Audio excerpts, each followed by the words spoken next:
नमस्कार मित्रों, मैं हूं राकेश अचल और आज चक्षुदर्शी के इस खास प्रोग्राम में आपका बहुत बहुत स्वागत है। आज के कार्यक्रम में हम बात कर रहे हैं कांग्रेस की। कांग्रेस की बात इसलिए कर रहे हैं कि कांग्रेस का पता बदल गया है। कांग्रेस अब 24 अकबर रोड के बजाय आपको 9A कोटला रोड पर मिलेगी। तो कांग्रेस का पता बदलना आसान काम नहीं है। एक लंबे अरसे के बाद पता बदला है, शायद 46 साल बाद कांग्रेस का मुख्यालय बदला है, लेकिन कांग्रेस की शक्ल और सूरत में कोई तब्दीली नहीं आ रही है। कांग्रेस पिछले आम चुनाव में एक अच्छा परफॉर्मेंस देने के बाद जितने भी विधानसभा चुनाव हुए, मेरे ख्याल से 6 या 7 विधानसभाओं के चुनाव तब से अब तक हो चुके हैं, तो लगातार मात खाती जा रही है। राजस्थान, छत्तीसगढ़, मध्य प्रदेश, हरियाणा, महाराष्ट्र, इन सब जगह और जम्मू कश्मीर भी, इन सब जगह कांग्रेस को अपेक्षित सफलताएं नहीं मिलती हैं। बल्कि सफलता तो आप कह ही नहीं सकते हैं, एक मजबूत स्थिति में भी कांग्रेस खड़ी नहीं रही है। इन तीन सारे जो राज्यों के मैंने नाम गिनाए, मध्य प्रदेश, राजस्थान, छत्तीसगढ़ और महाराष्ट्र में और हरियाणा में, कांग्रेस का एक तरह से सफाया सा हो गया है।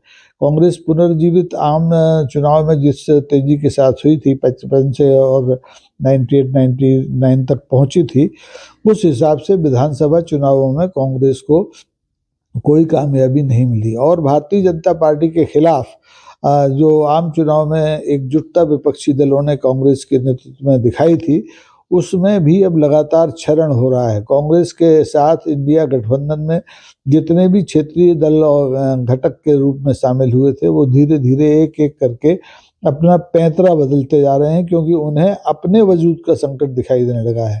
कांग्रेस के सामने वजूद का संकट तो नहीं है, लेकिन कांग्रेस के सामने ये चुनौती है कि वो भारतीय जनता पार्टी के खिलाफ जो लड़ाई उसने शुरू की थी 2014 में, वो आगे जारी रह पाएगी या नहीं रह पाएगी। अब और इस अग्नि परीक्षा का अगला पड़ाव जो है, दिल्ली का विधानसभा चुनाव है।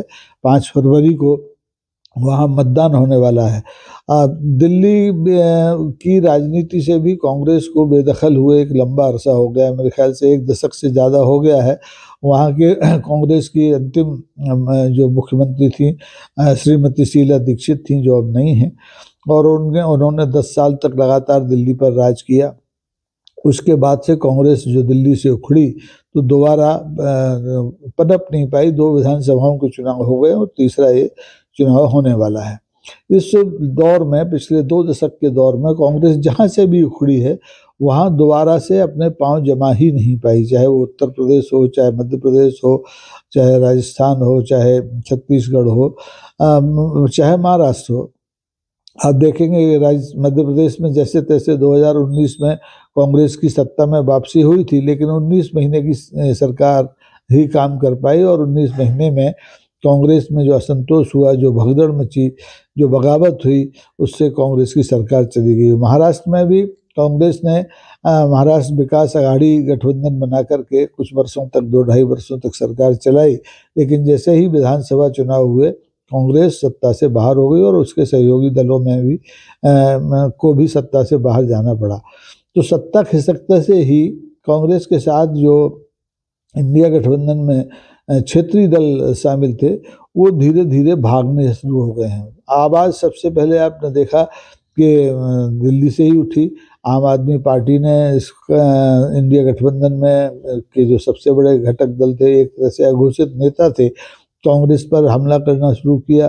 फिर बंगाल में ममता बनर्जी, उत्तर प्रदेश में अखिलेश यादव और बिहार में भी आरजेडी के लोग भी दबे सुर से कांग्रेस के नेतृत्व को नकारने की दशा में दिखाई खड़े देते हैं।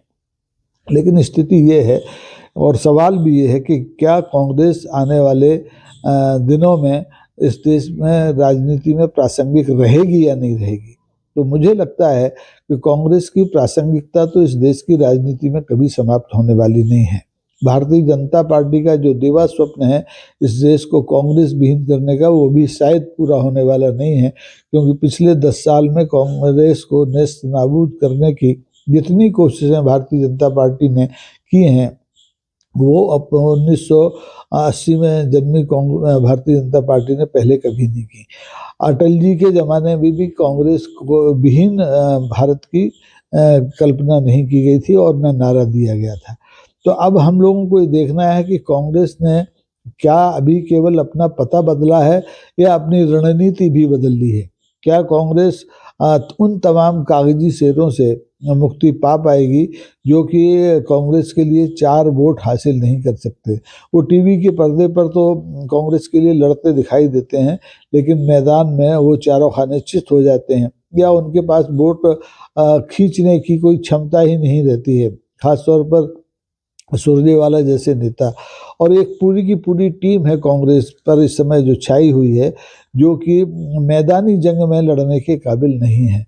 अक्सर कहा जाता है कि जो लोग मैदान में कामयाब नहीं होते हैं वो किसी भी दल के लिए एक बोझ से ज़्यादा नहीं है। हालांकि बहुत से लोग ऐसे रहे हैं, देश के एक प्रधानमंत्री जो अभी हाल में ही दिवंगत हुए हैं, डॉक्टर मनमोहन सिंह, वो भी मैदानी नेता नहीं थे, अर्थशास्त्री थे, लेकिन देश के प्रधानमंत्री बने और कांग्रेस की ज़रूरतों को, देश की ज़रूरतों को उन्होंने पूरा किया। तो इस लिहाज से कागजी शेरों की भी ज़रूरत है, लेकिन असली शेर कहाँ हैं उनकी तलाश करना भी बहुत ज़रूरी है। कांग्रेस ने जिस तेज़ी से देश के हिंदी पट्टी में अपना जनाधार खोया है, उसे बढ़ाने की केवल एक ही सूरत है कि अब कांग्रेस के नेतृत्व में, कांग्रेस के संगठन में आमूल चूल परिवर्तन कर दिया जाए और कांग्रेस जैसी पहले थी, जैसे उसके पास बहुत से अनुषंगिक संगठन थे, उन सबको पुनर्जीवित किया जाए। कांग्रेस सेवा दल है, भारतीय राष्ट्रीय छात्र संघ है और तमाम जो उनके बौद्धिक मंच थे उन सबको। अब कांग्रेस के पास कोई श्रीकांत वर्मा जैसा आदमी भी नहीं है। कांग्रेस इस समय या तो कागजी शेरों के सहारे जिंदा है या उन लोगों की सहारे जिंदा है जो कि हाशिए पर हो पहुंच चुके हैं। जैसे मध्य प्रदेश में आप उदाहरण बार बार दे सकते हैं कमलनाथ का और दिग्विजय सिंह का, कि ये लोग जो नया नेतृत्व है उसको काम करने में, देने में बाधाएं उत्पन्न करते जा रहे हैं। तो कांग्रेस के मौजूदा नेतृत्व को भले ही मल्लिकार्जुन खड़गे साहब 81 साल के हों, लेकिन राहुल गांधी, प्रियंका गांधी जिनके कंधों पर कांग्रेस का भार अघोषित रूप से है, उन्हें ये देखना पड़ेगा कि क्या कांग्रेस का पता बदलने भर से कांग्रेस की हालत बदल जाएगी या कांग्रेस के संगठन में और कांग्रेस के कामकाज के तरीके में आमूल चूल परिवर्तन करना पड़ेगा। देखिए, मोटी बात यह है कि इस समय भारत की राजनीति में जितने भी क्षेत्रीय दल हैं और जो कांग्रेस है, वो सब मिलकर के संकीर्णता और नफरत की राजनीति के खिलाफ लड़ रहे हैं और ये राजनीति करने वाली एकमात्र पार्टी है भारतीय जनता पार्टी। तो इन सारे दलों का जो रास्ता भले ही अलग अलग हो, लेकिन मंजिल एक ही है कि भारतीय जनता पार्टी को सत्ताच्युत किया जाए। लेकिन क्या ये कांग्रेस के बिना संभव है? क्या देश में इस समय ऐसा कोई दूसरा राजनीतिक दल है जो कांग्रेस के मुकाबिल भारतीय जनता पार्टी के लिए चुनौतियां खड़ी कर सके? आप माने या न माने, लेकिन आप आकलन करेंगे तो पाएंगे कि कांग्रेस भले ही कमजोर हुई हो हिंदी पट्टी में, लेकिन कांग्रेस का भूत पिछले 11 साल से भारतीय जनता पार्टी के नेतृत्व के ऊपर, आरएसएस के ऊपर, देश के प्रधानमंत्री के ऊपर, देश के गृह मंत्री के ऊपर चढ़ा हुआ है। वो उसके कंधों से उतरा नहीं है और उसे इतनी आसानी से उतारा भी नहीं जा सकता है। भारतीय जनता पार्टी के निशाने पर ना ममता बनर्जी रही हैं कभी, ना अखिलेश यादव रहे हैं कभी, ना शरद यादव रहे हैं कभी। रहे हैं तो राहुल गांधी, प्रियंका गांधी, सोनिया गांधी और उनकी कांग्रेस। तो क्योंकि देखिए, कांग्रेस को ही कोसते कोसते भारतीय जनता पार्टी ने अभी तक का सफर पूरा किया है। 10 साल पूरे हो गए, 11वें साल में चल रही है। हालांकि इस तीसरी यात्रा में उसे उसे तमिलनाडु में, आंध्र प्रदेश में और बिहार में जो क्षेत्रीय राजनीतिक दल हैं, जेडीयू हैं, टीडीपी हैं, इनकी मदद लेनी पड़ रही है। तो ऐसे में कांग्रेस के लिए बहुत महत्वपूर्ण है दिल्ली का आम चुनाव, जहां उस पर आरोप लग रहा है कि वो भारतीय जनता पार्टी को ताकत देने के लिए आम आदमी पार्टी को पराजित कराना चाहती है। और हालांकि ये आरोप बड़ा हास्यास्पद है। भारतीय जनता पार्टी को जिताने के लिए कांग्रेस काम करेगी, ये तो एक खाम ख्याली है। कांग्रेस ने शुरू से भारतीय जनता पार्टी और भारतीय जनता पार्टी से पहले जनसंघ और जनसंघ से पहले आरएसएस के खिलाफ मोर्चा लिया है और भविष्य में भी लेगी। इसलिए अब अगर बहुत कम समय बचा है, गिने चुने दिन बचे हैं, कांग्रेस अगर दिल्ली का विधानसभा चुनाव भी हारती है और यहाँ ढंग से परफॉर्म नहीं करती है, तो आप मान करके चलिए कि ये जो सांप्रदायिकता के खिलाफ, संकीर्णता के खिलाफ देश में जो लड़ाई चल रही है, ये कुंद हो जाएगी, मध्यम पड़ जाएगी और इससे कांग्रेस का तो कुछ नहीं बिगड़ेगा, लेकिन देश की राजनीति के, देश के भाईचारे का बहुत नुकसान होगा। देश के तमाम क्षेत्रीय दल आपको शतुरमुर्गी मुद्रा में खड़े हुए दिखाई देंगे, चाहे उमर अब्दुल्ला की नेशनल कॉन्फ्रेंस हो, चाहे महाराष्ट्र में शरद पवार की नेशनल एनसीपी हो, नेशनल कांग्रेस पार्टी हो, क्योंकि वो तो पहले से ही टूटी हुई है। शरद पवार के भतीजे पहले से ही इस पार्टी के दो टुकड़े कर चुके हैं। अब खतरा है किस पर? बंगाल में ममता बनर्जी की तृणमूल कांग्रेस पर। अगर कांग्रेस से भागकर तृणमूल कांग्रेस ने अकेले लड़ने की कोशिश की, तो आप ये मानकर चलिए कि भारतीय जनता पार्टी येन केन प्रकारेण तृणमूल कांग्रेस को भी जड़ से समूल उखाड़ करके फेंक देगी, जैसे उसने उड़ीसा में बीजू जनता दल की सरकार को उखाड़ कर फेंका। ये तैयारी अब दिल्ली में भी है। दिल्ली में भी भारतीय जनता पार्टी चूंकि पिछले 2 विधानसभा चुनाव से मात खाती आ रही है, तो इस बार उसकी तैयारी बहुत तगड़ी है। वो धनबल से, जनबल से और मशीन बल से, तीनों से लड़ने वाली है। ऐसे में अगर आम आदमी पार्टी इंडिया गठबंधन में दरार पैदा करके जीतने की कोशिश करेगी, तो निश्चित तौर पर आप देखेंगे कि शायद उसे कामयाबी ना मिले और भारतीय जनता पार्टी दिल्ली में भी सत्तारूढ़ हो जाए।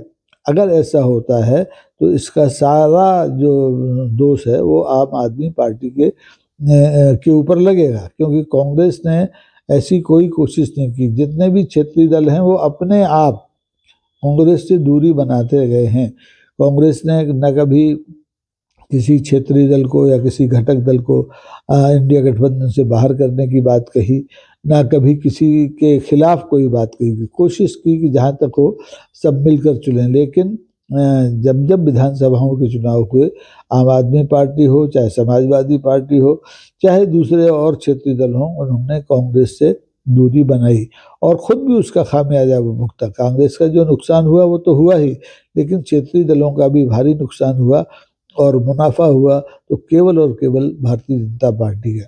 अब ये क्षेत्रीय दलों को तय करना है, ये कांग्रेस को तय करना है कि वो आगे की लड़ाई कैसे लड़ेगी, एकला चलेगी या सबको साथ लेकर चलेगी।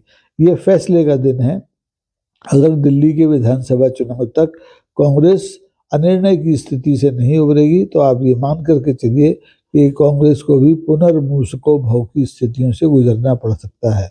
और राहुल गांधी का 2 बार देशाटन करना, 2 बार भारत जोड़ो यात्राएं निकालना, ये भी अकारथ जाएगा, क्योंकि इन 2 यात्राओं से देश में जो लहर पैदा हुई थी, लोकतंत्र के प्रति जो जागृति आई थी, संविधान के प्रति जो निष्ठाएं बढ़ी थी, वो सब खतरे में पड़ जाएंगी।